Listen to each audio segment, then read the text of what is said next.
day. Thank you so much for having me, Stephen. We're going to switch. It's really, really great to be here. And I'm going to ask, if I may, anyone who's willing to turn on their camera, I would love to be able to see your faces. It's really hard, as all of you teachers know, to talk to so many black boxes. So Turn the camera.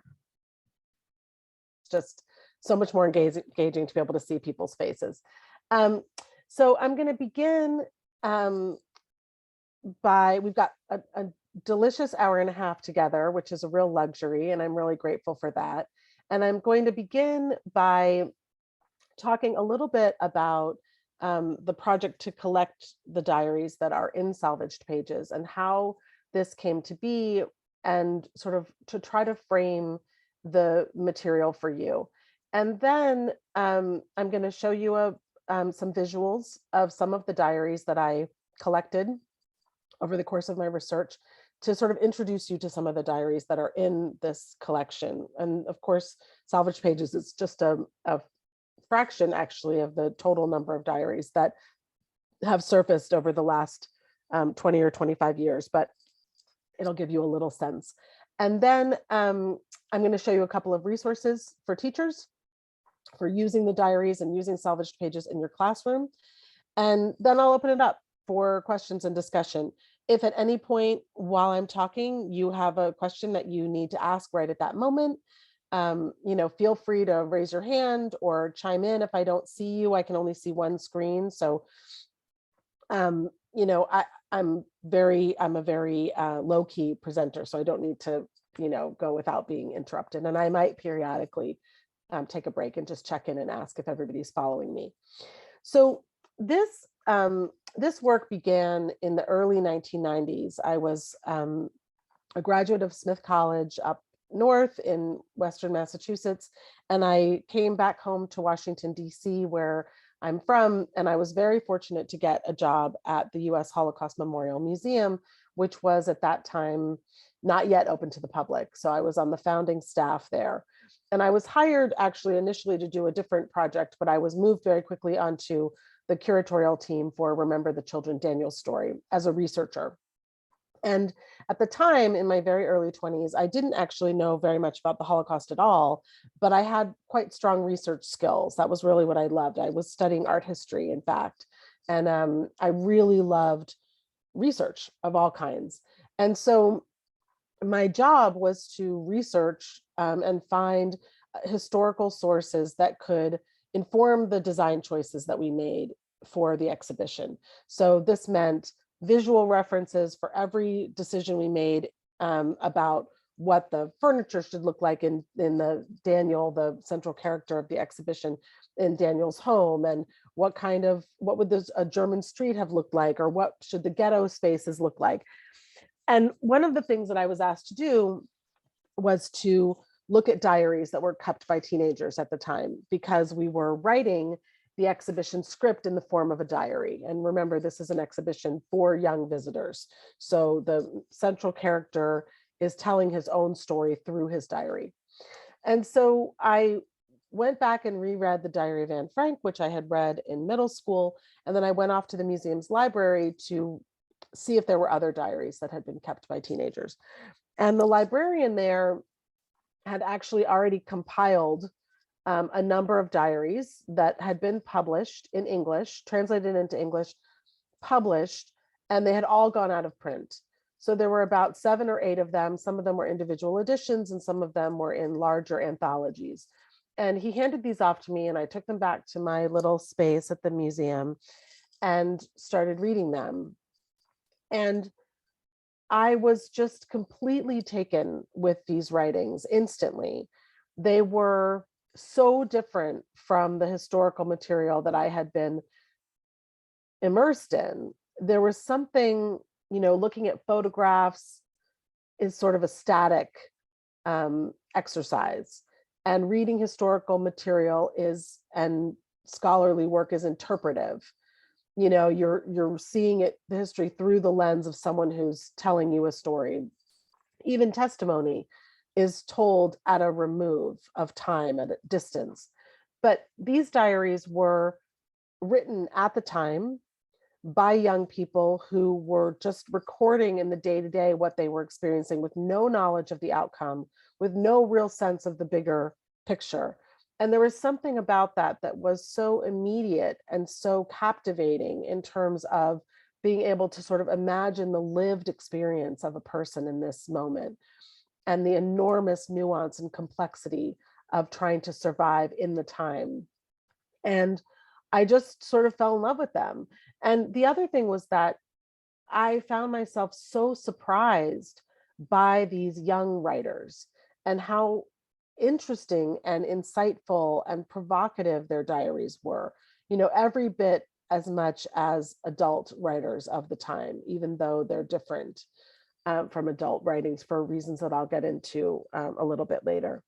And so I was very curious about why it was that these diaries were so little known.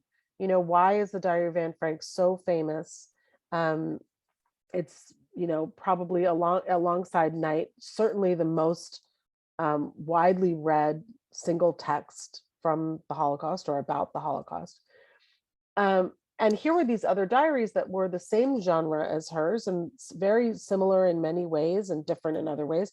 And they were relegated to total obscurity. No one has heard of them.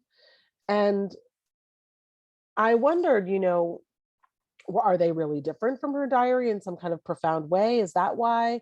Or is there some other reason? And then I started thinking, are there threads that run through these diaries? Are there common themes that unite all the material written by young people, contemporaneous writing by young people at the time? And as I began thinking about this, I started thinking about how important it would be to publish a new edition of these diaries and bring these diaries to public attention.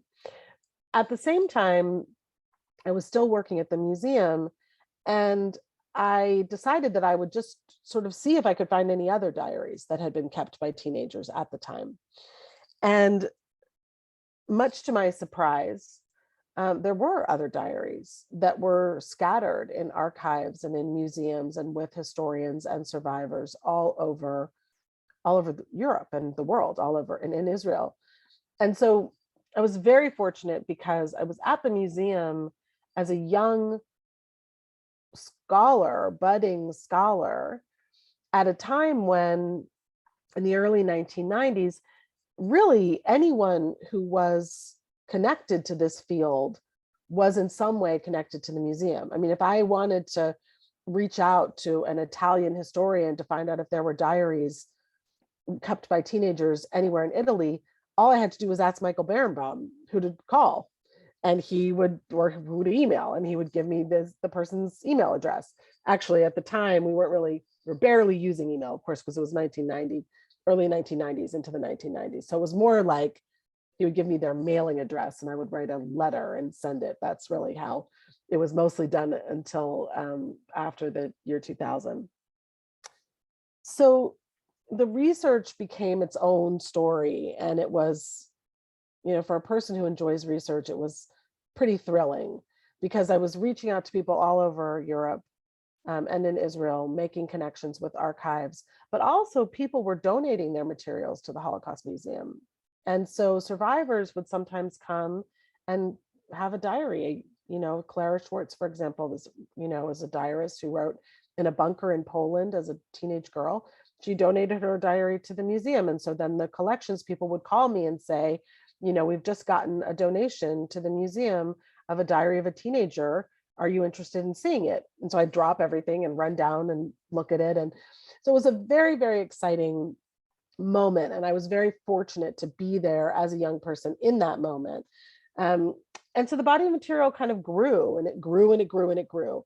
And at a certain point in the mid 1990s, I had scraps of paper and folders and names, and it was all very chaotic and I wasn't really sure what I was doing. I mean, I was pretty young, and I realized, this is really something. This is a body of material with its own characteristics, its own unique qualities and attributes.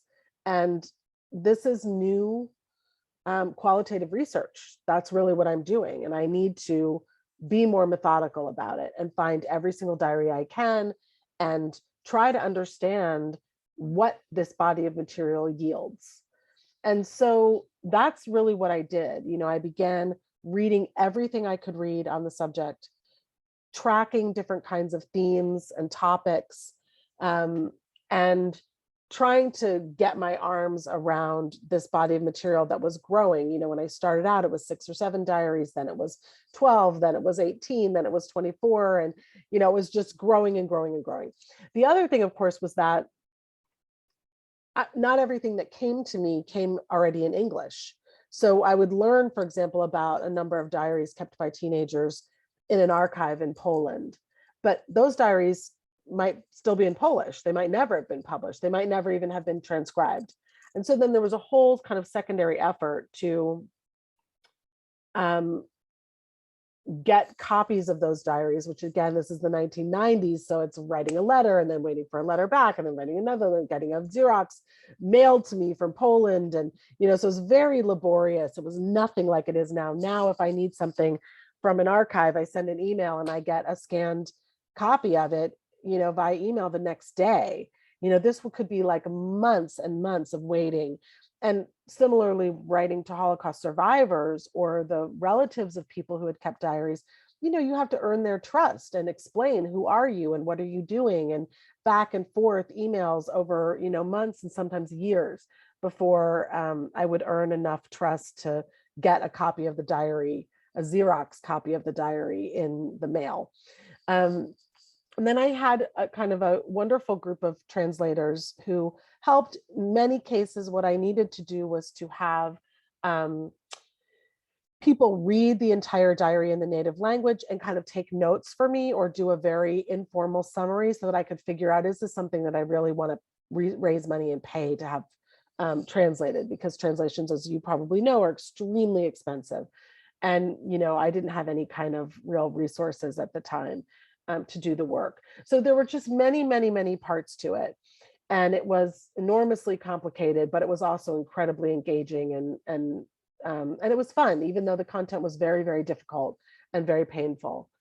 So I guess what I want to say is that before I show you some of the material that came to me in those years, the central challenge that I contended with in putting together Salvaged Pages was this. Anne Frank's diary was not only the most famous diary, but the framing of the diary had created a kind of paradigm for thinking about and talking about young people's experiences in the Holocaust. And this is what I wrote about this in the introduction to the book. So if you don't fully follow what I'm saying right now, you can read the introduction. It's short, it's to the point, and it really lays this all out. But I think it's an important thing to say that Anne Frank's diary had been framed as, when it was published in 1952 in America by the very important New York Times book review it was on the cover of the New York Times. It really set the terms for the American experience of reading Anne Frank's diary.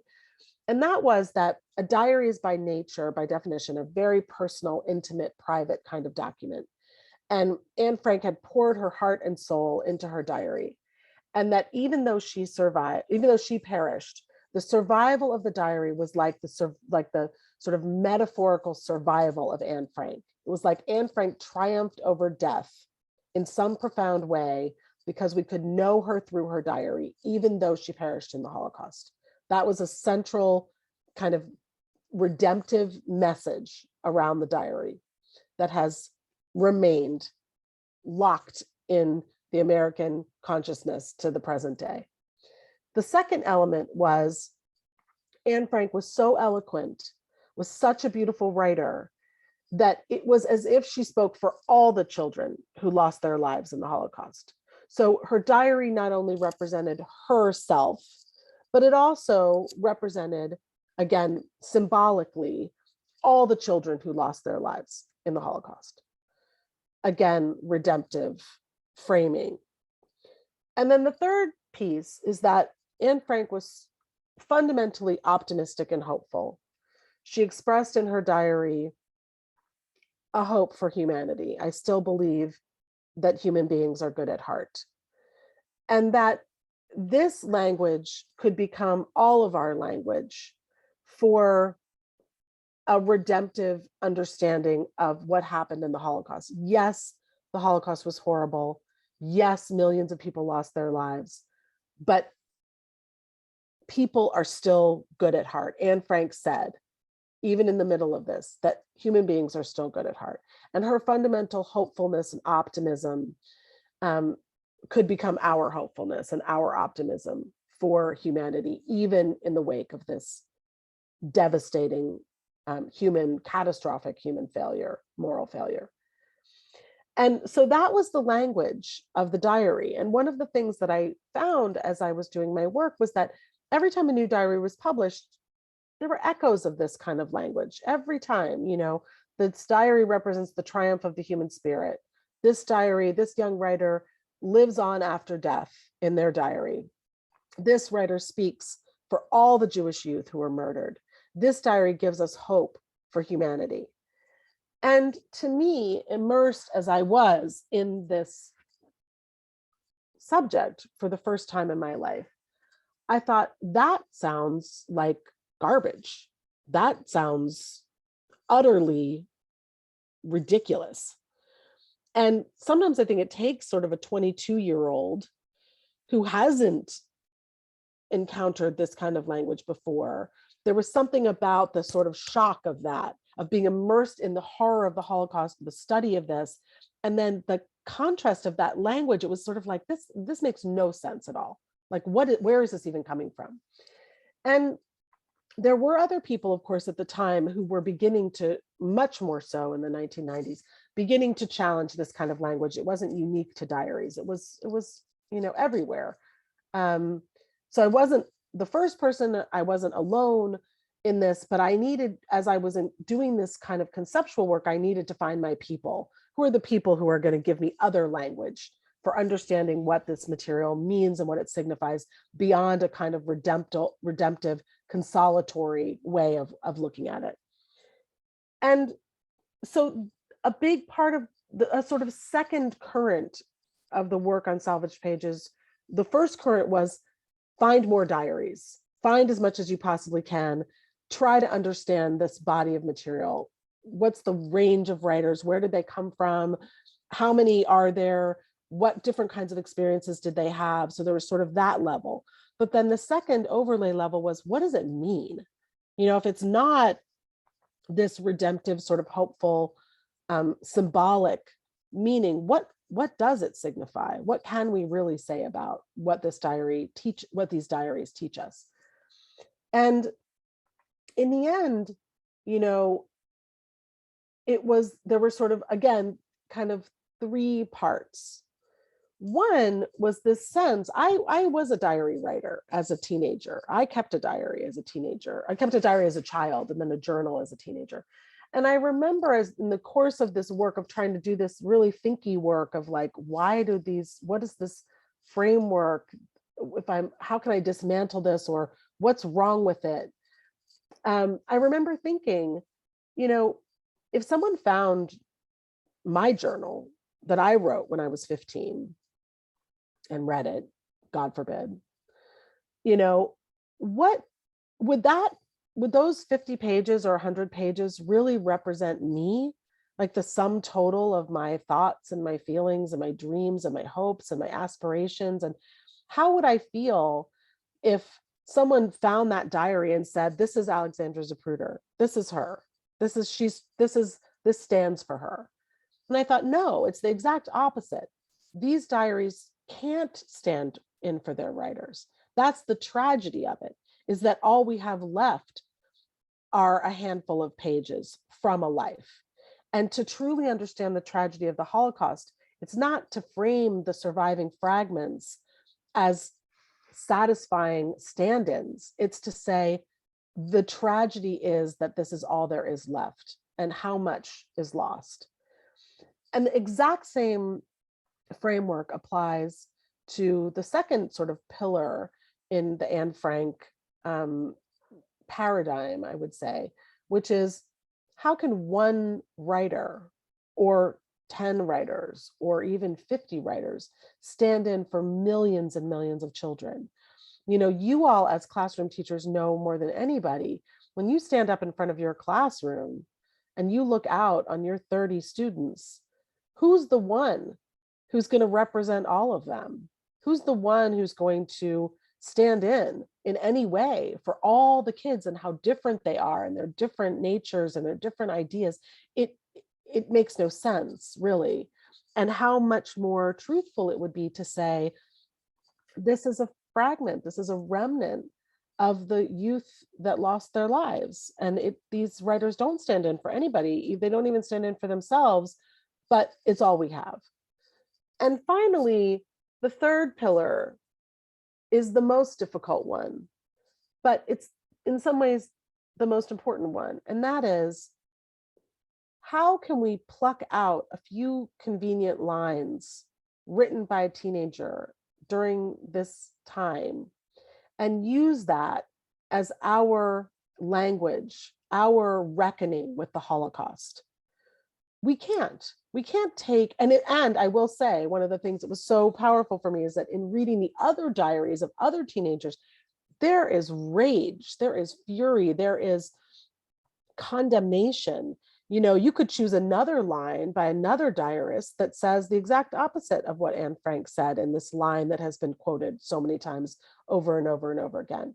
One writer writing in Lodz Ghetto in the 1944 said, called upon God to bring another flood, flood the earth, no more Noahs, he said, because humanity is so far beyond hope and redemption after what we've seen that God should pulverize the earth.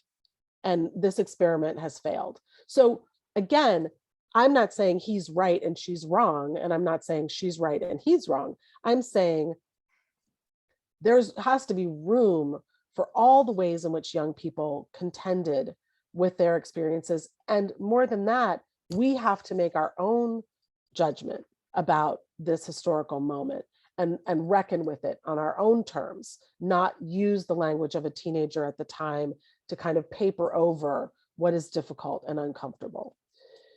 So the big problem that I faced is that once you dismantle a paradigm, you have to come up with something else. You can't just say like, it's not this, and not this, and then that's it. And in the end, the answer was actually really easy, although I agonized over it. And when it came to me, it was very sudden and very clear. Adult diaries of this period, and there are many, have always been used as important historical and literary sources. They were not framed in this redemptive way that young writers' diaries were. And for me, at the end of the day, it was as simple as saying, these young people made the same kind of historical and literary contribution that their adult peers did, that their adult counterparts did. The diaries are different because young people are different from adults, but at the end of the day, they reveal enormous nuance and complexity of the lived experience, the day-to-day experience of young people. So what do I mean by that? You can look at it from the historical standpoint, and you can look at it from the literary standpoint. So for the social studies and English language arts teachers, this is, I hope, helpful. From a historical standpoint, diaries are primary sources, whether they're written by a 12-year-old, a 20-year-old, or a 45-year-old, or a 60-year-old. It's written in real time as events are occurring. And unlike a memoir where you look back in time, in a diary, you are writing every day, every few days, every week as events are unfolding. And therefore, there's not a kind of privileging of the information. Captured on the page is purely what's important in that given moment. And as a result of that, it's possible to find enormous nuance and details of daily life that would very likely be forgotten 20 years later. And the example that I always give that is so powerful to me is an anonymous girl writing in Lodz Ghetto in 1942, writes about, just in one passing line, she says, there was rampant starvation in the Lodz Ghetto at this period. People were just dropping dead by the thousands of malnutrition, starvation, and disease. And this young girl was starving to death and writing in her diary about hunger and the effect of it on her own body and her family and family strife and what was happening in the community as a whole. And there's a line in the diary where she says, "Mother bought a scale for 8 Reichmarks." And it's just a little nothing line, but it's so important because here they were starving with so little to be able to eat. And yet it was so important that every member of the family have the exact same amount of food in order to have the exact same possibility to survive, that her mother spent this really quite large sum of money at the time on a kitchen scale. So that everyone, and she writes in her diary about how the father would weigh, everybody gets a certain amount, and how she would steal more than she was entitled to and then be filled with shame because she couldn't control her hunger. So that's kind of an example of the sort of something that the writer wasn't thinking this is going to be historically relevant. It's so small, but it opens up a way for us to understand really something very profound about the experience of day-to-day life in this particular place and time. So diaries are filled with that kind of detail, and we can mine them for that kind of detail about daily life. And for history teachers here, the diaries are incredibly valuable for that, because your students really can do that work. They can get right in there like archaeologists and dig and find details that are going to open up avenues of understanding and surprising insights that would almost certainly be lost if they were tried to be reconstructed, 20 years later or 10 years later or 30 years later. From the English language arts perspective, from the literary perspective, diaries are a genre. So that's a kind of writing. And one of the things that I find so interesting about these diaries is that not everyone who wrote a diary was an amazing writer. Some were. You have Anne Frank, and you have Yitzhak Rudashevsky and the Anonymous Boy in Lodz Ghetto and Elza Binder. There are writers who were incredibly, they were good at their craft, let's put it that way. But there are lots of young people who wrote with no literary aspirations, really. They were simply documenting their daily lives. And there's some who barely had a command of the English language, who nevertheless were moved. I mean, the English language, had barely had a command of their own native language, whose education had been interrupted, who didn't have good grammar, who were not strong writers, or who were very young. And yet they tried to put language around their experience. They tried to say something through language, about what it was that they were experiencing. And this is the literary dimension. And it's interesting, I think, for young people in a classroom to contend with literary efforts that are not always skilled. And for young people to be reminded that you don't necessarily have to be a great writer in order to have something to say. That is such an important thing. And so reading the sort of regular writing of teenagers, I think, can kind of take away a little bit that sense that I think so many teenagers have, I'm not a good writer, and therefore I'm not even going to try. So with that, I want to leave you with this sense that, because this is what we're going to come back to again and again, it's contending with this material is always about thinking about the historical and literary contribution that these young writers made, each one in their own different way. What can we learn about the lived experience of young people by reading their diaries? Not how can these diaries stand in as symbolic rescuers of their lives or the lives of their peers.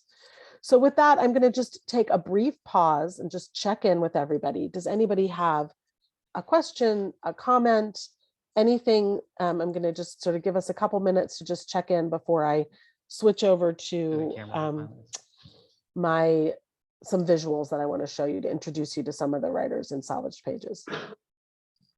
So I'm going to check in with everyone who's in person right now. The camera's on everyone here, so she's watching everyone who's sitting here. So does anyone here have any questions Hi, or y'all. want to check it? Yeah, you should go wave. Questions? I have one. Hold on, I'm going to walk over here just to give the microphone. You'll give me a chance to have a sip of my Introduce- coffee. Introduce yourself. Hi, I'm Stephen Frick. I teach high school students here in the Orlando area. Hi. We're having this little discussion on the chat, and I love the idea of diaries being the primary source documents that are great to use. But one of the things I thought about from the other side, because it is a first draft, because it's in the moment, how does that affect like the reliability in a larger level, and how do you deal with that? Great question. Thank you. I forgot to sort of address that. And I'm so glad that you brought it up. So, I mean, I think the best way to address it is to address it with your students. It is exactly as you said, it is a first draft. So the great strength of a diary is that the writer is recording what is happening to him or her in the moment. The limitation of the diary is that the writer doesn't know what else is happening in the bigger scene, right? There's no benefit of hindsight. For young people in particular, they could be shielded by events by their parents, or just developmentally not able to kind of take in everything that was happening. And so I think with students, you simply have to say that. I think it's reasonable and fair to say, this is the strength of a primary source, but the limit of a primary source is that it's a single slice of a moment and it's not perfect. And what I did in Salvaged Pages, of course, was to frame the material so that it's safe to read. Each diary is introduced in a way that provides that bigger context. So your students are not going to stumble on some false information or wrong information, although they might see things that are only partial or that are not understood in total. And the way that any historian does this, of course, and it's something that your students can do, is to take that little slice and put it with other sources to back it up or to challenge what is in there. And I'm going to show you some of the educational materials that we created for lesson plans for Salvaged Pages that will allow you to do just that. But it is a really important thing. And I think it's important not to, glorify a diary and say like it's a better primary source than any other kind of source. It has its strengths and it has its limitations. And that's okay. The work of the historian is to look at it and to be able to say, this writer believed this in this particular moment, but that information was kind of skewed, or we know now something that person didn't know at that time. It's surprising how few historical errors there are in these materials. There's more missing information. There are things that writers didn't know that was happening, but there's not as much just kind of misinformation as you might expect. And certainly anytime there's anything like that, it is addressed, at least in Salvaged Pages. If not, I can't speak for all the diaries that have ever been published. So thank you so much for that question. Does anybody else? I've got one other question. I'm going to do some Sure. more. And anybody online, you have the ability to unmute if you would like to unmute and jump in at the moment and ask a question. I've given everyone the ability to unmute. Great. Introduce yourself. My name's Lynn Cordy, and Hi. I'm a fifth grade teacher. I just want to say thank you so much for your contributions to Daniel's story, because my children, my oldest son, he's 39 now. Can't believe he's going to be 40 soon. Oh my gosh. We went to the Holocaust Museum in Washington, D.C. When our school went there on a field trip when he was in fifth grade. And so as I was just, it's been a long time, but Wow. I just remember that's the God, it first makes me time that feel I old. saw Daniel's story. What year did the museum open? 93. Do you remember? 93. Okay, I think that's the year we were there. I remember it hadn't been open for very long. And so we were just amazed at Daniel's story. And we were, and as parents, we were all kind of concerned that that was on our list of things to do with fifth graders. And at that time, I mean, I knew about the Holocaust, but I didn't know, especially what I know today, or how to even talk to a 10-year-old about it. Sure. And taking our students through Daniel's story was just so eye-opening because it was on their level. And it made us feel more comfortable talking to them on their level.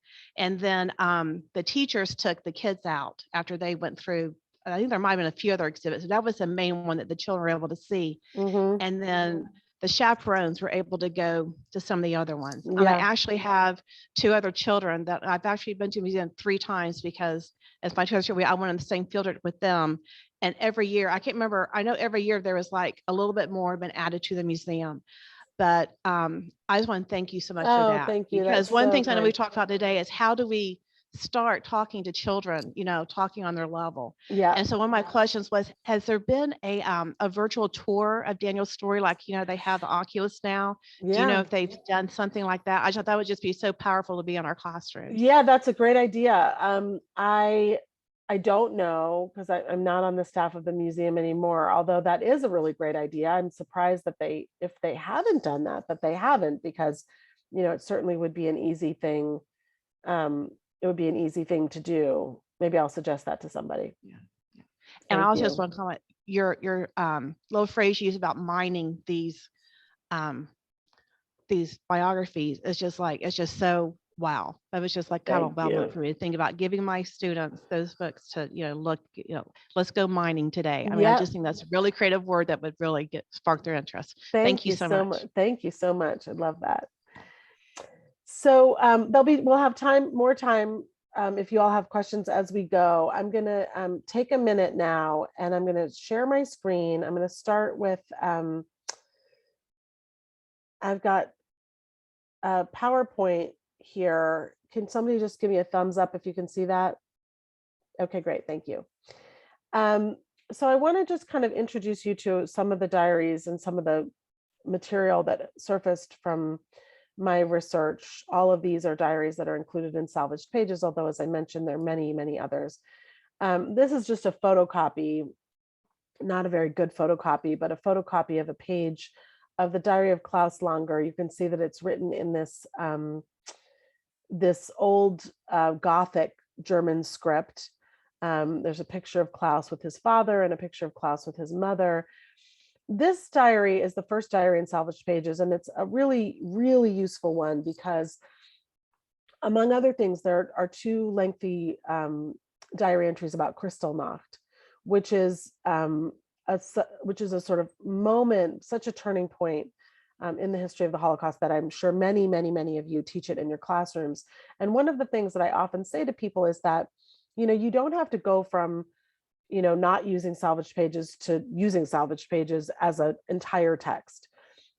One of the great things about the diaries in the book is that you can pull out one diary entry that supports something that you're already doing and add that dimension in and introduce it to your students and let them use it.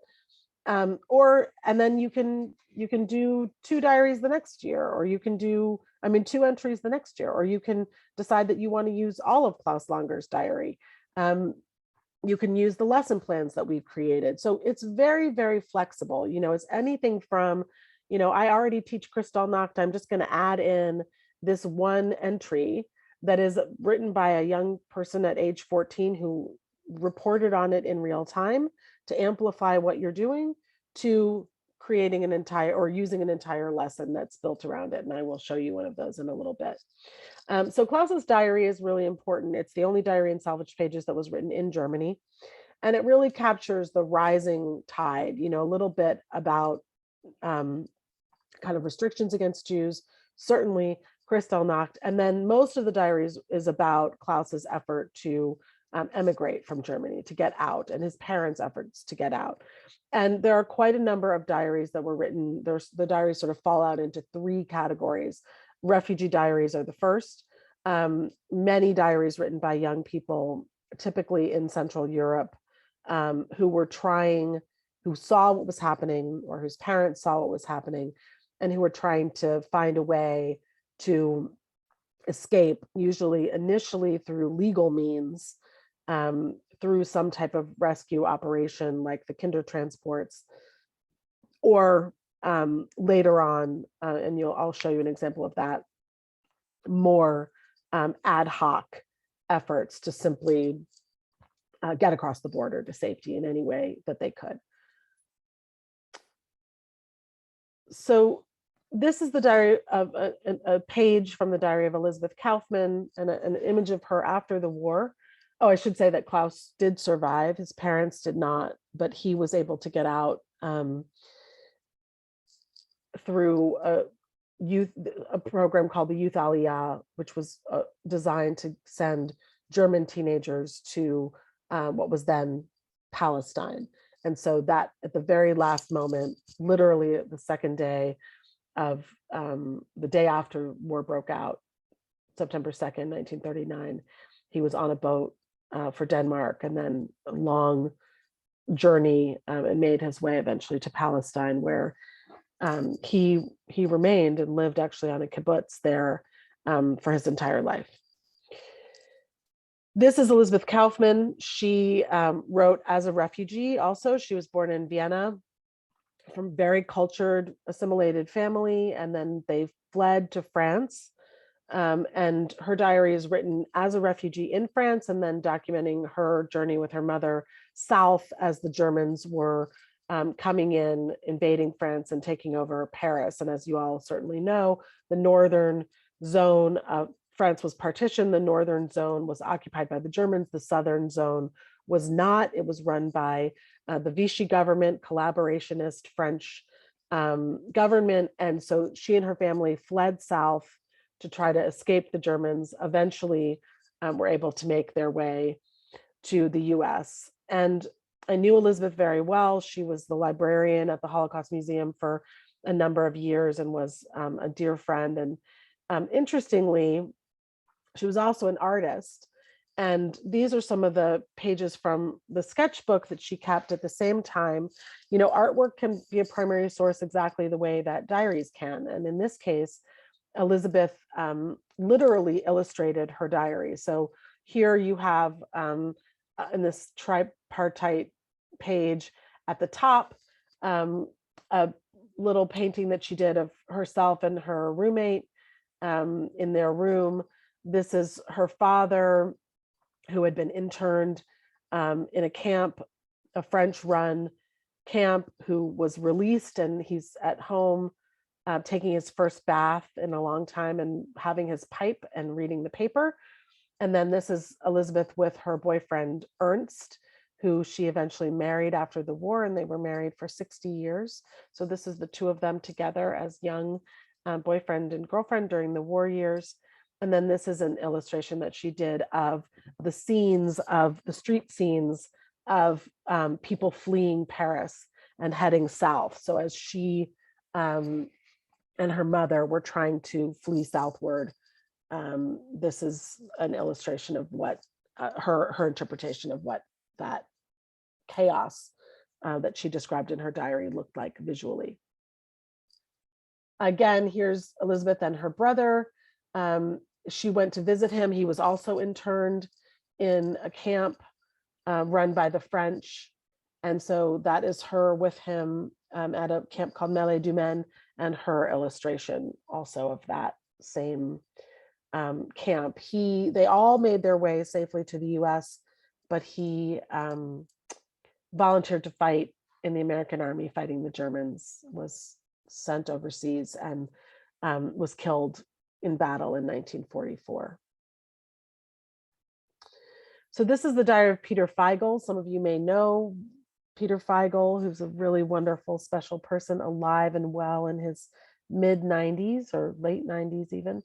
And he wrote also this is sort of a hybrid diary. He wrote partly in hiding and partly as a refugee. So he and his family were from Germany. They fled also to France. And Peter's diary was begun after he had been separated from his parents. He was taken in by a Catholic summer camp. And in the September of 1942, his parents were rounded up and deported to Auschwitz, where they were immediately put to death, although he did not know that at the time. And this is the journal that he wrote to them. The first one, there are two journals, one in French, and then this one begun in 1943 in German, hoping that it wouldn't be read and understood. And there's a lot more to say about his diary. I'll just briefly say that it's a very interesting one because he had been converted to Catholicism as a young boy, his father thinking perhaps that would protect him from the Germans. And he was a practicing Catholic, and he really didn't identify as a Jew at all, even though he was being persecuted as one. And this is in his diary, the pages where he pasted in his only photographs of his parents from whom he had been separated. So I mentioned earlier that some writers like Elizabeth and Klaus were making an effort either with their families or without their families to escape through legal means. This is Peter's drawing of his escape over the border to Switzerland in this really guided, in a group of children guided by what's called a passeur. And you have this very rudimentary drawing. Here's France, here's no man's land, Suisse, of course, is Switzerland, and barbed wire, images of barbed wire here. And then Soral 2 is the name of the receiving camp. So he describes in his diary, one of the last entries, how these kids were brought to this place in France, dropped off, and basically told to just run across the border. And there was a guard there who's sort of looking off in the other direction as the children run over the border and then are received at Soral 2 and allowed to remain. And vigne, of course, are vineyards, and barbelé means barbed wire. And here's Peter. Peter was sheltered for some time in Le Chambon-sur-Lignon. I don't have enough time to get into all of that, but I just wanted to show you this wonderful picture of him. He's here in the middle with his hand up, and that is basically more or less captures his personality and what he is still like today. Mischievous, winsome, charming. So this is a diary of a boy kept in hiding. So I mentioned there are refugee diaries. The second big category of diaries are young people who wrote in hiding. And these can be either literal hiding like Anne Frank, or passing as non-Jews. And Otto Wolff's diary is an incredibly fascinating one. It's been donated to the Holocaust Museum. He wrote over 3 years with his family, literally in hiding, in Olomouc outside of Prague. And they were outside in the forests, moving from place to place, brought into shelter by people who, townspeople who knew that they were there. Then sometimes things would go awry. They would get kind of kicked out, have to find a new place to go. They were sheltered by a number of different people. And throughout it all, he kept this series of diaries and just wrote in detail every single day what happened to them. And, one of the things about diaries is that sometimes they can be kind of tedious. I mean, this diary of 1,000 entries over 3 years, not every day was interesting. Not every day was exciting. The goal was simply to survive, to not get caught, to have enough food, to have shelter. And so the diary itself kind of stands for something fundamental about the nature of the experience, this exhausting, tedious effort to simply navigate the known world and to avoid being caught. And Otto was someone who didn't write a lot about his feelings. Not all writers did. Didn't write anything emotional. It's literally a chronicle or an accounting of the details of their day-to-day, right down to what did they eat for dinner, what time did they go to sleep, when did they get water, their movements through the forest, who they encountered. And so as a literary record, it's not particularly, and there's a lot of, actually, it's not really true. There's a lot of kind of stories that run through it that are very powerful and very interesting. But it's also, from a historical standpoint, if you want to understand how someone survived, how someone endured life in hiding, this kind of record is enormously valuable. And I'm just going to show you here the two of the covers of the diaries. He bound them himself and marked them himself. He was quite tragically caught in a roundup about 3 weeks before the end of the war, and was denounced as a Jew by one of the other boys who had been caught, and was murdered just three weeks before the end of the war. His parents and his sister survived, and he had an older brother who was fighting in a Czech unit of the Russian army, who lost his life in battle. Briefly, this is the diary of Moshe Flinker. Moshe was passing as a non-Jew, very religious Orthodox Jewish boy. And this is an interesting example because this is a diary where there's a lot of information in it about passing as a non-Jew and about sort of trying to get false identity papers. They were in Brussels. But the other big chunk of this diary is really Moshe's theological struggle. He was an Orthodox Jew, as I said, a deep believer who was really challenged to try to make sense, existentially speaking, of his circumstances. How could he reconcile the existence of a benevolent God, for whom the Jews are the chosen people, with the persecution and annihilation of those people?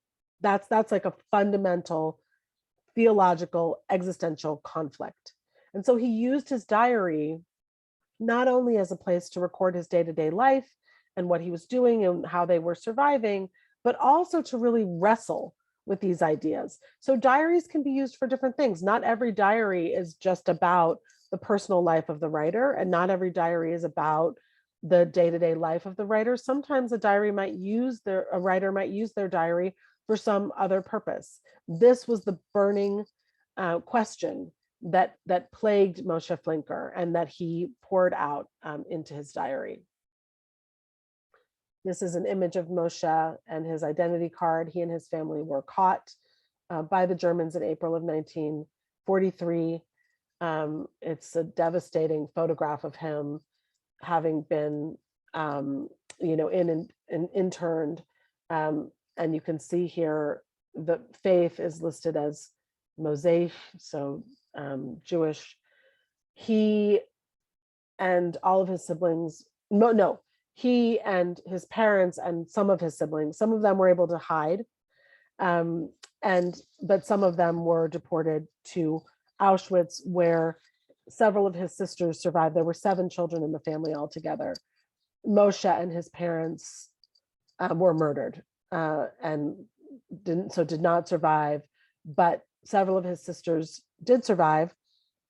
In fact, all the rest of his siblings survived, and they returned to the family's hiding place in Brussels after the end of the war, where they recovered Moshe's diary. So this is Peter and Eva Gins. I'm going to kind of go quickly because I'm just mindful of the time. This is Eva's diary. Peter and Eva both wrote in Theresienstadt, or otherwise known as Terezin, outside of Prague. The vast majority of diaries that have survived are from ghettos. So that's the third big category. Young people living in ghettos for periods of time. Sometimes it's as short as a few weeks. Sometimes it could be years, writing about their day-to-day lives, just trying to survive. And Peter and Eva's diaries are interesting counterparts. They're in the same chapter in Salvaged Pages because Eva, who was younger than Peter, really wrote an enormous amount in her diary about surviving, about day-to-day life in the camp. And so there are many surviving diaries from Terezin. Hers is really about work, about bed bugs, about relationships with other girls, about getting food, just illness, like just what was it like on a day-to-day basis to try to endure. Whereas Peter, who was a prodigy, kept a diary really just recounting his creative and intellectual efforts. And this is a painting that he did called Rooftops of Prague. And I'm just going to give you a quick little overview of some of his work. He was truly a prodigy. He wrote a novel. He led an effort to create a literary magazine. When he was in Terezin, he did paintings, he did linoleum cuts, he wrote poetry. I mean, he was just he read incredibly. We read Plato and read everything he could get his hands on, attended lectures. He was a voracious creative and intellectual spirit. Very, very, very unusual. This is a little painting that he did of one of the barracks in Terezin.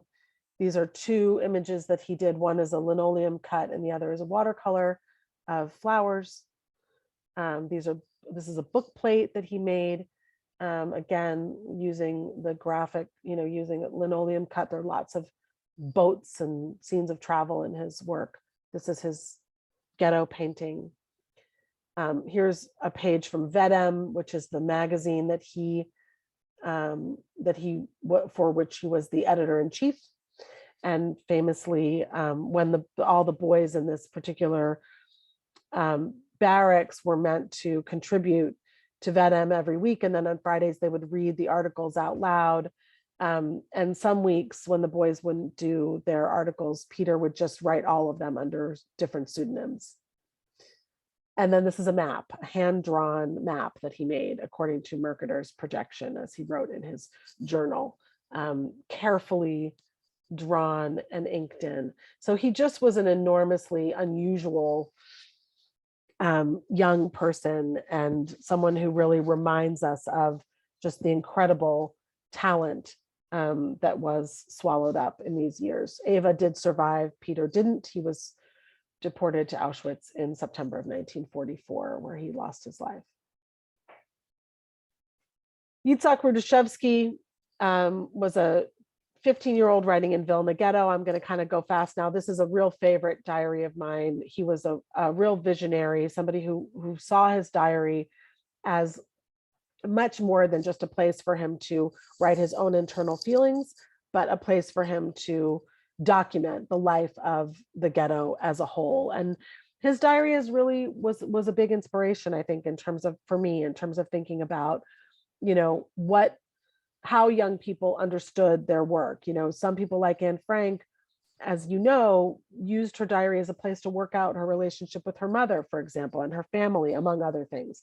Whereas here, like Otto Wolff, Yitzhak almost never wrote about his own internal feelings. What he was interested in was documenting the destruction of this very vibrant, very creative community of Jews, ancient historical community of Jews from Vilna Ghetto, and documenting their experiences at the hands of the Nazis. And this, he didn't survive, but the diary did. And it really, again, preserves not only the experiences of day-to-day life of the day-to-day life of people in the ghetto and of Yitzhak and the young people in particular, but also kind of it reflects the values of this community and the need of members of this community to preserve their cultural treasure as well. A rare diary kept by a teenage girl. She's a little older here. This is after the war. This is Miriam Korber. You can see her like little teensy tiny pages writing. She was from Romania, and she wrote, she and her family were exiled to Transnistria in Ukraine. So one of the challenges in Salvaged Pages was also to find diaries that were written by young people in remote places or in places where we don't really have very many primary sources.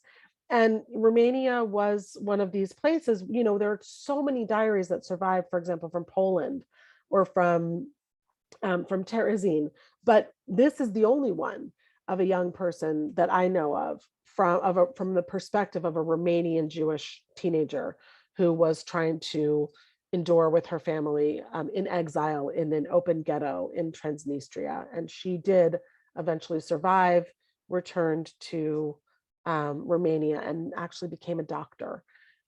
So, again, some of it is about finding these far-flung experiences or unique experiences in order to be able to just shed a little bit of light on daily life. This is a printed page from the Diary of David Rabinowitz. I'm showing this here because some of you teach younger kids, you know, 5th and 6th graders, and he was the youngest writer in Salvaged Pages. He was only 12 years old at the time that he wrote. And for that reason, the language of his diary and the content is much more approachable to young people. So I would just point you to that one, David Rabinowitz, for those of you who teach younger kids. That doesn't mean that there's not difficult content in it. There is. There's death, there are roundups, there are deportations, there's, you know, conflict inside the family. But nevertheless, unlike a diary like Yitzhak Rudashevsky's or, you know, Miriam Korber, which is written by an older teen with a much more sophisticated language, this one is really written at a level that a younger person could contend with and understand. Elza Binder, writing in Poland. I'm going to really this is a wonderful diary. Here she is in the middle, writing in the ghetto in Stanislavov. Ilya Gerber, who wrote in Kovno ghetto. This is an image that he drew just to show you what some of these original pages look like.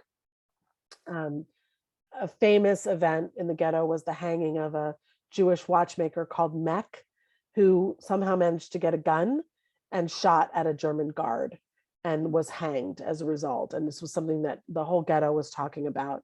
And so here is Ilya's illustration of Mech in the gallows in Kovno. And Ilya's diary is unusual because he was in the sort of privileged class of the ghetto. His father ran the Jewish policemen's chorus.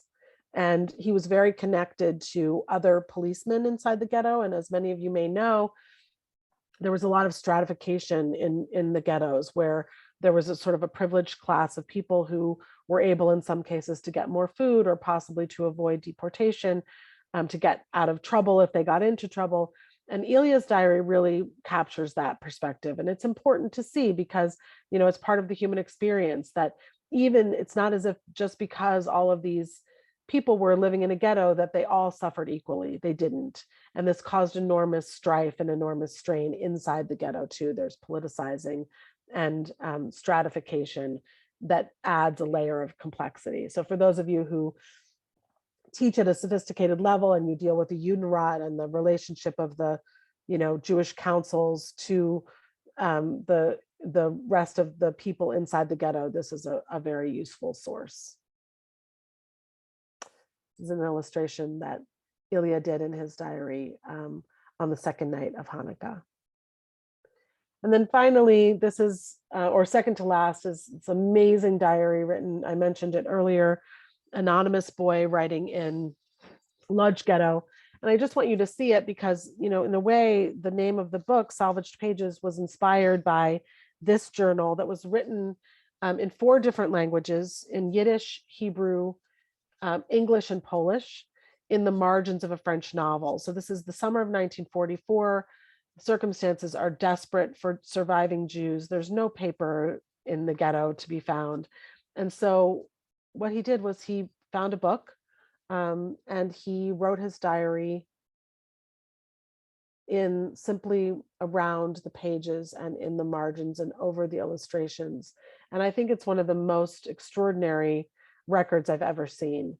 And in some cases you can see, I don't think I have it here. Oh yeah, I don't know. I don't know if you can see it, but this entry right here is written in English.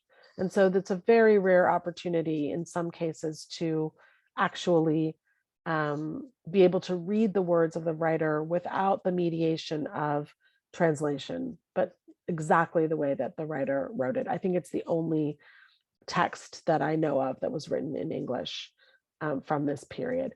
And this is one of the reasons why I'm showing you these visuals, not only to just give you a sense of the work, but also, you know, students really respond to these visuals. They really understand, in addition to using Salvaged Pages as a book, for the content that's included in it, I've done this before with young people, shown them images like this, and they really are interested in talking about the artifacts themselves.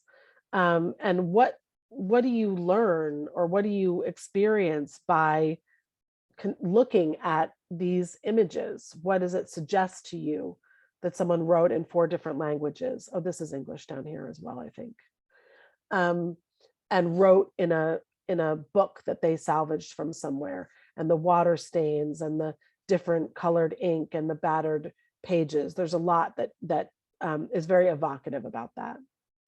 And finally, the very last one that I'm going to show you is a page from the diary of Alice Ehrman, the last diary in Salvaged Pages, and her self-portrait, also from Terezin, written at the time of liberation. She actually used Hebrew letters, but she wrote in German.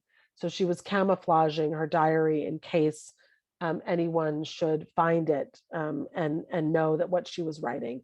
And her diary is very sophisticated, very difficult, definitely for older students, as is the diary of the anonymous boy. She created a number of illustrations, but this is just one, sort of the way that she saw herself at the time of liberation. So it's already 11:12. I want to just check in again and ask if there are any questions at this moment before I just very briefly show you some resources that are pretty, self-sufficient. You don't need a lot of explanation, but I'll just point you to them. But I want to make sure that I don't miss an opportunity to answer any questions that might have come up until now.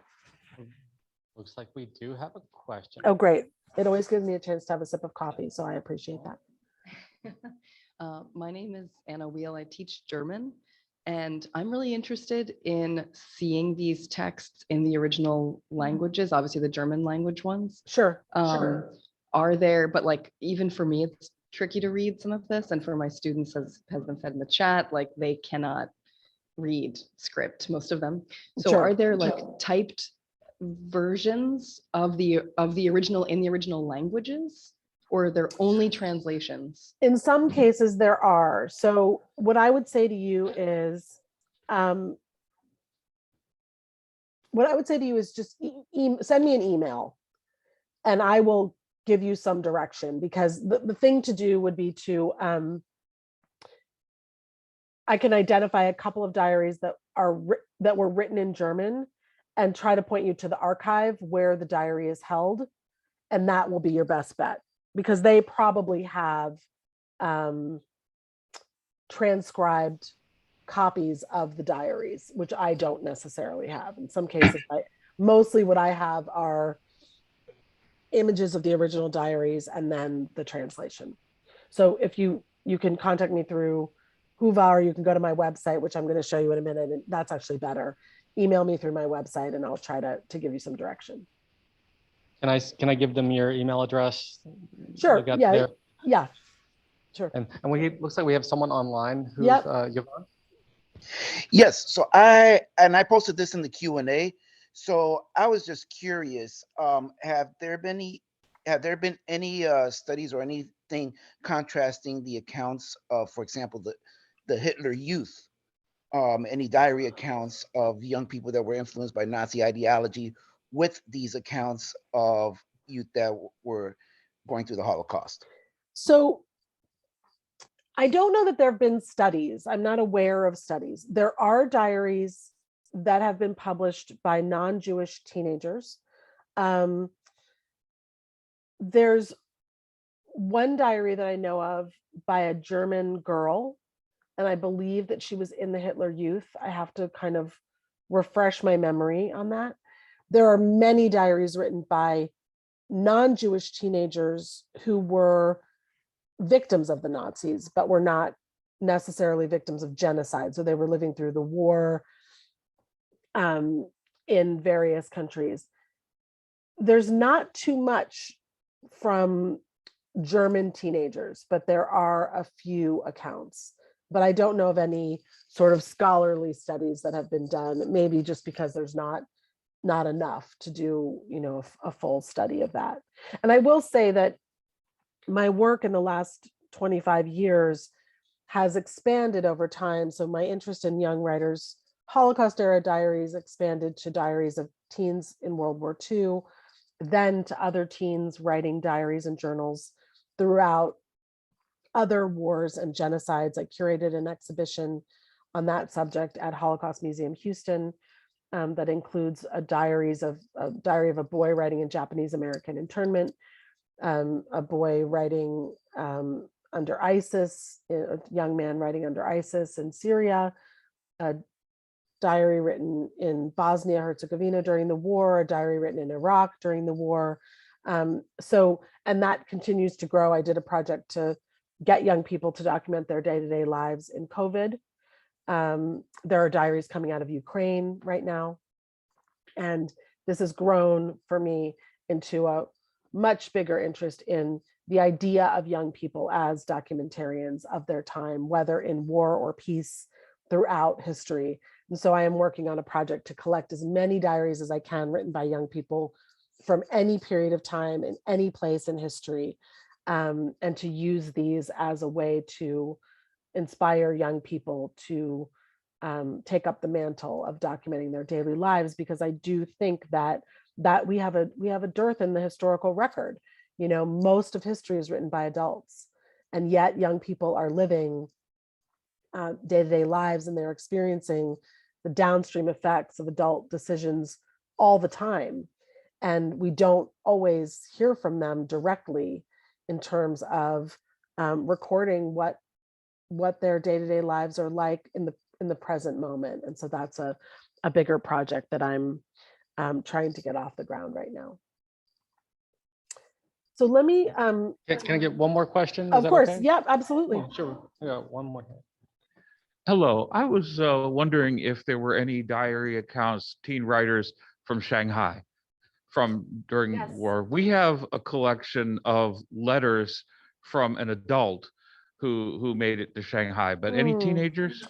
So I don't know of a teenage diary in Shanghai. I know that there is a diary, there's a book. I'm gonna have to look at that again. There's a book that's called Shanghai Diary, but I don't actually think it's a real diary. I think it's a memoir. I don't believe I know of anyone a teenager who kept a diary in Shanghai, which is unfortunate. It would be amazing to have that. But if you'll send me an email, I will look again and let you know if there is one. Have those diaries been published? I mean, the letters, have they been published from Shanghai? Yes. By the daughter of the Oh, man who fascinating. wrote them. What's the name of the book? There's two books. The first one's called Adventures Against Their Will, and then the follow-up was My Dear Boy. Oh, I know My Dear Both. Boy. Oh Yeah, yeah. both by Joni Holzer Sherman. Yeah. Her father, who was the writer. Oh yeah, that's an amazing source. I think I spoke with her once on the phone. Yeah, that's great. Okay, well, let me look. I don't think there is anything, but I want to just double check that. So feel free to send me an email and I'll write back to you. So let me just briefly show, because we're running out of time, but I'm just briefly going to show you my my website, which is just very easy to find. It's alexandrazapruder.com. And here is, there's a tab specifically devoted to salvaged pages. The second edition of the book is the one that you're going to receive. It's the only one that's in print right now. There's a multimedia edition of the book for those of you who are interested in that contains a lot of the visuals that I showed you today and much more. Sometimes teachers choose to buy one copy of it so that they can project some of those images for their students and use them. It can be very useful, especially for kids who are not readers, but who need to see visuals. It can make a lot of connections, and it's organized in the way that, you know, there's a ton of hyperlinks. Every name of every person is, you know, there's a little biography or definitions. Sometimes they're historical documents or links to images of the diaries, the artwork that kids made. It's almost like a little exhibition in book form, in which, in which we tried to provide as much visual and supporting material as we possibly could, to make the other material besides the text itself available. You've seen the documentary, so I'm going to blip over that. And then finally, there's a page here on resources. There's a companion study guide for I'm Still Here, which is the film that you saw. That is just a PDF. It was produced by Facing History and ourselves, which I worked on it very closely with them. For those of you who want to teach the film, that might be a useful source. Bear in mind that it was done in 2005, so it's kind of a little bit, it's not the most sophisticated in terms of access to information online. It's basically just a PDF. There are a couple of lectures that I've given that sometimes people like to show their kids, and a podcast that I did. But the most important source is Teaching Salvaged Pages on Facing History and ourselves. This is something that, again, I worked on with 3 very experienced Holocaust educators who knew Salvaged Pages very well. And the way that this is organized is simply by chapter. Each chapter, there's 2 lenses: learn the history, which is the historical kind of social studies lens, and read and reflect, which is the ELA lens. And just to give you a brief sense of what the lessons look like, they have learning objectives, there's an overview, focus questions. This is the one on Kristallnacht. And then all the materials, there's Klaus's diary entry, but all the supplemental materials are provided with activities. So for example, let's say you teach Kristallnacht in your class and you decide that you want to incorporate Klaus's diary. The first year that you do it, you might just have your students read it and discuss it, or it may fit with something else that you do. But if you decide that you want to do a more involved lesson around the diary, then this is something that is available to you. And it's very carefully spelled out according to best practices in Holocaust education. And then there's also, of course, assessment and some extension activities. So I would encourage you to explore this source. There's, each one is different. So you kind of have to scroll through. It doesn't take very long to do it, but you might find something that fits with what you're doing. Like, for example, this particular lesson is about rescuers. So if you do something on rescuers, this might be something that would align. In David Rabinowitz's diary, there's a read and reflect on the concept of fear, but there's also a comparative lesson on propaganda, comparing an entry from David Rabinowitz's diary and an entry from Moshe Flinker's diary. So I just would encourage you to go to this site and kind of scroll through and see. This one is about why write. So it's ad hoc, it's idiosyncratic. Each one is built on what is in the diary, not on a sort of overview rubric of having to cover every single topic. It really grows out of what's in the diaries themselves. This is the most useful source if you want to either choose a diary to focus on and teach that in your classroom, or scroll through it, find something that aligns with what you're already doing and adapt it to use in your classroom. And I know that really depends on, for all of you, that really depends on how much time you have and how much flexibility you have. I know that for some of you, you may have, a week or more, you may have a semester. Some of you may be doing a semester long course and you could really do a deep dive into something from Salvaged Pages. And some of you may only have a couple of days, and that's okay too. And if that's what you have, then, our goal always has been to, make the material work for the, everything from the appetizer to the main course kind of approach of teaching that menu of opportunities for you. So we have a couple of minutes left. I'm happy to answer any last questions that there might be. I hope you all found this to be useful and that you feel like you can go forward and you know where to find what you need. And you can always reach out to me via email if there's some way that I can, some question that I can answer about the material or the sources that exist. So happy to take any last questions if there are any. If anyone wants to unmute online, if you have a question, you can go ahead and unmute, or you can raise your hand and then unmute. It's up to you. Does anyone in person here have any questions right now? Here, Mitch. Did you encounter any surviving diary writers who did not want to discuss their experiences or include their work, Yeah, have their work included? I did. It was very rare. There was one diary that still haunts me, the diary of Gertrude Schneider, who wrote in Riga ghetto. I don't know where that diary is now, but I pleaded with her for years to let me see her diary and read it, and she simply refused. It was not something that she was willing to allow anyone to read. She had used it for her own PhD dissertation. I think she might have had aspirations to publish it herself. I'm sure she is long deceased by now because this was, already 25 years ago. But yeah, there were people who she's the one that really stands out as someone who I couldn't persuade to share. But I was met with a fair amount of reluctance from writers in the beginning.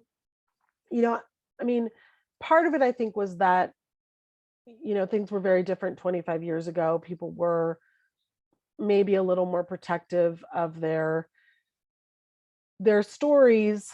And before the Holocaust Museum was open and things were, I think Holocaust education has been grown so much and is so much more standardized, and there's a lot more trust, I think, with Holocaust educators and centers that have cropped up all over the country and the world. So it was a very different climate, I would say, at that time. And also I was really, really, really young. I was 22 years old, so there were people who were just sort of like, you're a kid, what could you possibly know about this history, and why should I entrust this primary source to you? But for the most part, I managed to, people did eventually share their materials with a lot of generosity and heart, which is what ultimately made the book possible. Thank you. Does anybody else have any questions? Anybody here in person? Anybody online? This is your last chance. So this will be your shot. Yeah, we're closing, and this is our final day. Everyone's been really heavily involved all week long, and this was really a privilege having you come and talk to us today. Well, thank you so much for having me. It was my pleasure. I'm glad to have seen you all, and I wish I could have been there in person. Oh, there's a hand. Let's get Naomi Johnson before we wrap it up. Yes, go ahead, Naomi. Hi, thank you so much. You gave us so many different ideas. I'm just like, my mind is like just rushing, like running through all these cool things that I can do. I really think about just like that first week of school as students try to get comfortable being back in the schoolroom after the summer. I like your ideas about the diaries, and I'm wondering, are you familiar with any diaries outside of the Holocaust? Because I'd love to weave this idea throughout all of my content for civics for children. Yeah, there are so many diaries of teenagers written through all different places and times. And as I said, this is sort of the next big thing that I'm working on, is trying to consolidate and create a digital archive of youth writing, contemporaneous youth writing. Everyone, there are diaries that were written by, there's a diary of a girl writing in the 1918 flu pandemic. There are the childhood diaries of Teddy Roosevelt and Edna St. Vincent Millay.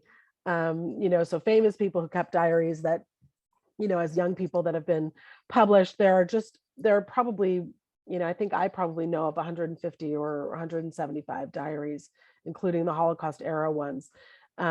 So the problem is that they're not at the moment all in one place, but I'm working on that.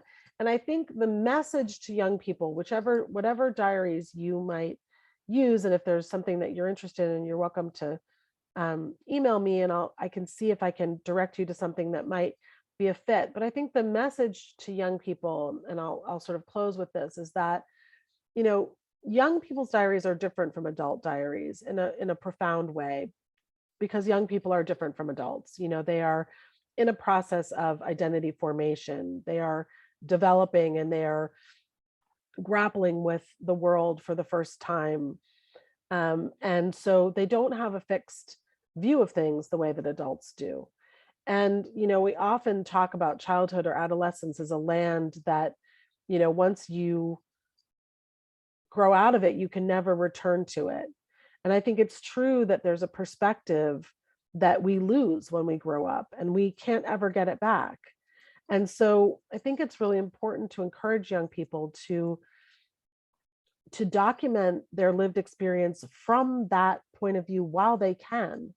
What does it mean to be a young person in the world today? How do they understand and contend with, you know, political rhetoric, gun violence, immigration, poverty, the opioid epidemic? How do they think about their future? What does hope mean to them? What are their day-to-day lives like in the COVID-19 pandemic as it goes on and on and on? You know, these are precious perspectives that we can and should encourage young people to preserve. Some of them may want to share that for the benefit of the historical record, and some people might not. You know, lots of kids are contending, as you all know, with mental health issues, more so than ever. And a diary can be an enormously useful place to grapple with those things. And that may not be something that they ever want to share. And that's also fine.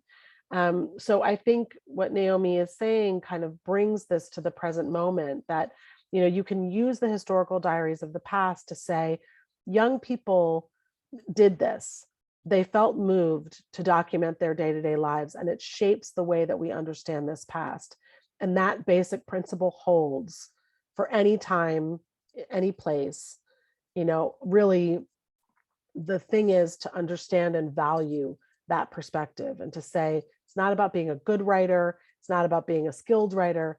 It's about believing that you have something to say, believing that you have something to say that matters and that your perspective matters, and to put it down in whatever way that you can. And I think that's something that, you know, I hope that as teachers, you can encourage your students to do.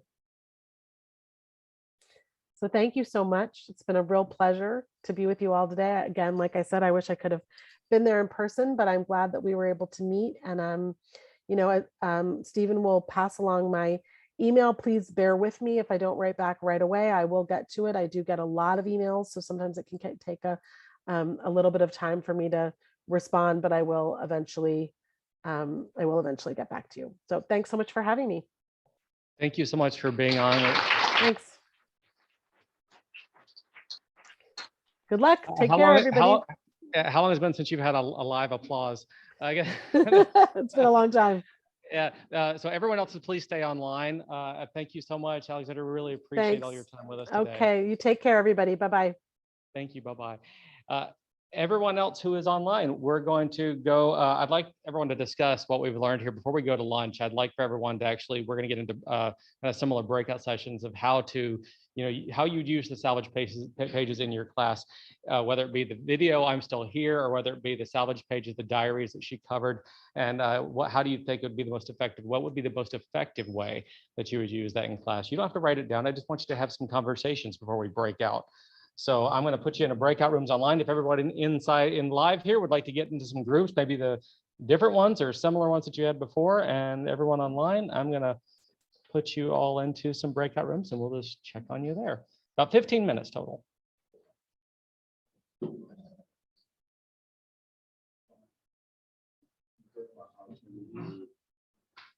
I just opened up all the rooms.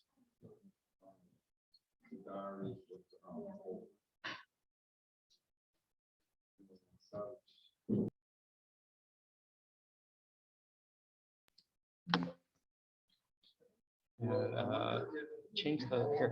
I'm gonna control this for a little bit. Since we're going to kind of right.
Admit people.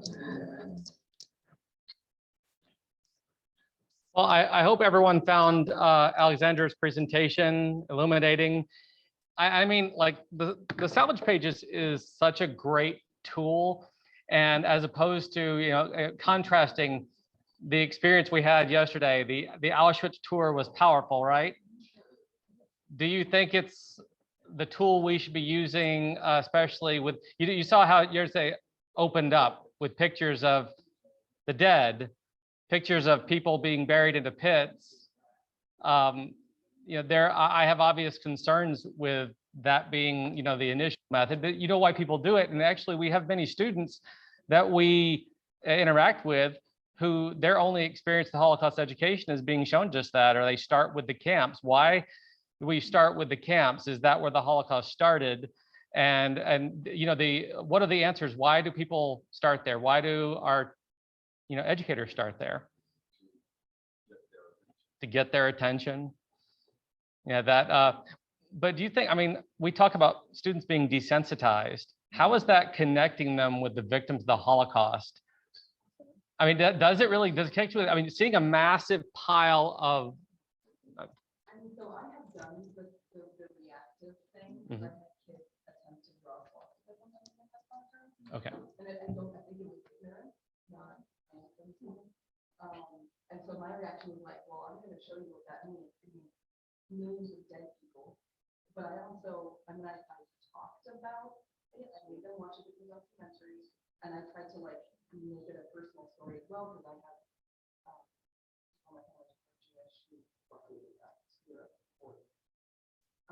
but so I tried to like turn it into a story because that was my way of hopefully. But I wanted them to feel. There's a frustration. So yeah, I mean, I think now I wouldn't do that. At the time, it was like, it was the reaction. It was the reaction. So very good. Stephen? Yeah, I was gonna say, you know, sometimes you can use that as it's the, you know, it's the old begin with the end. Meaning, this was the result. Now, how do we get to that? You got their attention because, you know, and again, I teach older kids, so it's a little bit, you know, they've seen more things or what, but you get their attention. And then you go, okay, what happened to get you there? I think you can still use it and be beneficial without just shocking. Here we go. No, here, I'll get real quick. Alex, you had to. I was just gonna say that in every chapter that I do, at the beginning of every chapter that I do of my Holocaust course, I have testimonies of stories. And towards the end, I do end up showing the camps and stuff like that, but that's towards the end. And I have noticed that as we go through each chapter and I show images of families and their stories, personal stories towards the end, that pile of dead people will be more meaningful. You know what I'm saying? Because there's a context around the pile of dead people. Their names, their moms and children and cousins, and they could have been one of them. And the other thing also with the Holocaust, which Stephen was also sharing every time that someone I tell the colleague, oh, I teach the Holocaust. Oh my God. There's Holocaust, I tell them that yes, we talk about the Holocaust, but one thing that we have to understand as I teach them is also very historical heavy as well. So it's not just about the camps. I mean, we talk about Stalin and obviously Hitler and then the soldiers and then the population and then how people reacted to. So it's not just camps. So we often, the conversation often gets dominated by that. And last but not least is that same thing, not only we go through the historical perspective of what happened from the 1920s all the way to 1940s and even afterwards, because there's a chapter called The Aftermath, which is like, what happened, what are we doing? That's how I kind of aim my courses, like, now that you know this information, what you're going to do about it, is that the Holocaust also allows us to talk about racism, classism, segregation. So it's not just a Holocaust class allows us to talk about all the things as you already know. So it's a bunch of things that it's not just about camps and people often think about it like that. But I think about the time. So I've got two questions. Yeah. I think it's the one, the generation that's kind of video games, it's all these things that watch movies. So when you show this picture, sometimes they don't necessarily relate to it as well. But I think we all relate to one person. I think sometimes it's easier to get people involved with the story at the beginning, one person's story, and touch their heart. So when you get to someone's heart, then you can tell the story. But if you're telling them just pictures and facts, sometimes it doesn't get into the heart. I think you can tell the story of one person at the beginning, then you can tell the facts, and then you can teach what the language, like the paper clip and all those things that have been done for a time. Sometimes that's important to express it, to be able to understand survivors tell stories. And stories always one individual. And then it comes to Here, I got Mitch. real quick. Uh, No, just for people online. Okay. Well, yesterday you heard with the tour of Auschwitz, the speaker Jersey mentioned something called the Auschwitz album with all the photographs that were taken there. Now, that series of photographs did not include any piles of dead bodies. What he showed later was a different set. But what I want you to know is that the survivor who found those pictures was one of ours. She lived here in this community. Her name was Lily Jacobs. And then she moved to Miami later in her life, but she donated those pictures to Yad Vashem, mainly because there was no Holocaust Center here yet. That was back in the early 70s. But we have her testimony here. Now, if you go out in the museum, you can listen to an excerpt from that in the little survivor video monitor. I think it's part 6. She just has a blurb, but we've got the whole testimony here. And the reason I tell you that is because, you know, the problem with some of those, you know, horrible pictures, well, two problems. Number one, they dehumanize the image of the victim, but they also distance us from them. But if you could, you know, take like that photo, one of those photographs of the women and the children outside the boxcar, and then say, here's an account from somebody who was there. And in fact, the reason that Lily kept those pictures is when she was recuperating and she found them, she was in, I think it was Natzweiler, but it was, you know, she was in one of the camps that she'd been deported to. And now the war's over, but she's still recuperating there. She found those pictures in a drawer and she recognized her rabbi, which is why she knew that the picture was taken the day she arrived. You know, that was, she said, I know that guy, you know, and so now all of a sudden this distancing effect of the fact that, you know, these are unknown people who are just images on a picture, that's not true anymore. Now it's somebody who, you know, we have a connection to. And, you know, that would be true for any of these pictures, except for we don't always know those stories. But here's one where we do know the story. We got a couple people online. If you want to unmute yourself, I think you should have permission to unmute yourself. Hi, this is Kelly. I think we try, I know at my school, at least we've done a lot of trauma-based teaching focus and thinking about not starting with these photos because sometimes not only in helping desensitize, we don't know what we're triggering in our students. And sometimes they will shut down after seeing these graphic images, where if we're giving them that ladder to build the empathy through the entries of diaries, through photographs of children, their age, getting to the camps, we're much more likely, I think, to allow them to learn in a different place, where some students will shut down with those if those are the first images they're given. Thank you, Hi, Kelly. That I agree. Stephanie? yes, hi. So I try to stay to diaries and personal entries and survivor testimonies, because I feel like when you just show them camp pictures or just groups of pictures, they can't connect to it. It's too abstract. But when you connect them to a real person and you give them, it's easier for them to connect. It's someone real, and it makes them understand more that this happened to real people who were everyday people just like us, kids, teenagers, whatever, that, you know, just living a life, and that this is what happened to them. So it makes it more approachable for our students. Very nice. Thank you, Stephanie. Yeah, and I'm only going to digress a minute real quick, because I know we're getting ready to go to lunch, but Shannon, I'm going to call you out. Your students came here to the school and to the museum, and you know, noted that we had a few students who were making fun of some of the pictures that we have out here in the center. They were joking about it. They thought it was funny. Again, it's again, how much exposure do they have? And you got to wonder, like, you know, if you haven't built that connection, is it really going to have the impact you think? You're risking trauma, traumatizing the students. You're also risking students not understanding. I've had students come through here and make fun of the Klan robe that we have here in our museum. They'll come make comments, and you know, they haven't.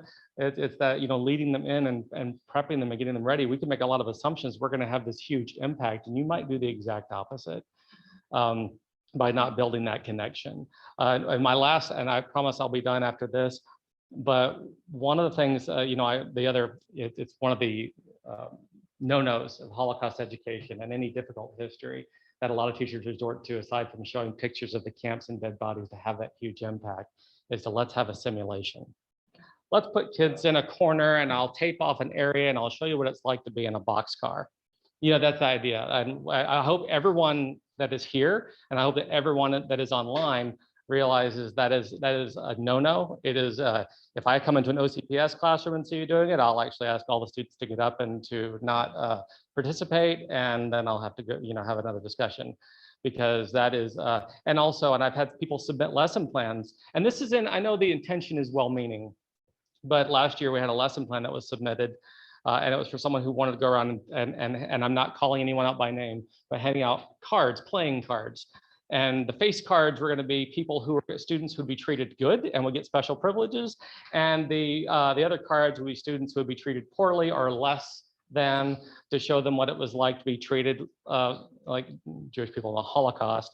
Now, this is not the 1970s.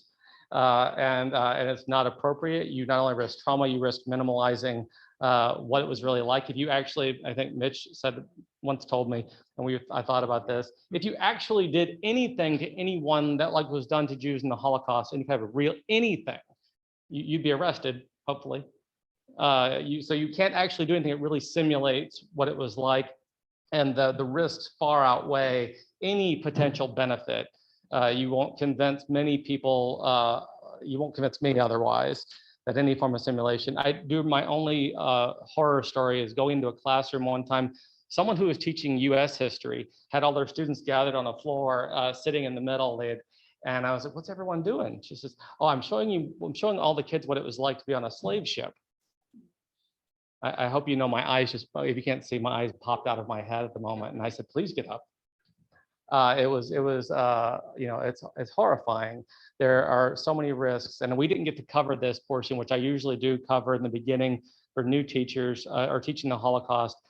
Some of the, and it's on the United States Holocaust Memorial Museum website, as well as many others, strategies and pedagogy and standards and best practices for teaching the Holocaust and even other difficult histories. I'll wrap up with that. We will close out. Everyone, take a good break. We'll see you back in 1 hour. And I appreciate all your time. Thank you so much.